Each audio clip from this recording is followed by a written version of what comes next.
Go back and read Bush's speeches. The North Koreans are still building nuclear weapons and missiles. And we have evidence from Pakistan as recently as last week that they're selling them.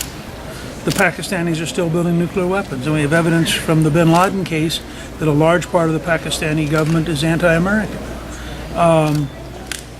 Tehran just held a conference on anti-terrorism. Think about the grotesquerie.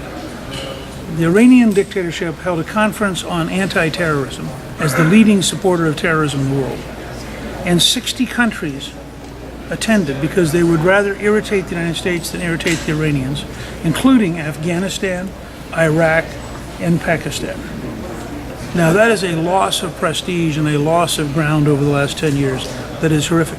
Look at the number of young Americans who've been indicted in the last 2 years for plotting terrorism in the United States. I mean, this idea that Al-Qaeda is on the verge of strategic defeat is a fantasy. And it's really frightening that Leon Panetta may believe it. I mean, he ought to sit down and just look at the number of young Americans who are behaving on behalf of Al-Qaeda. It's a fundamental misunderstanding of the threat to believe that there's some core organization.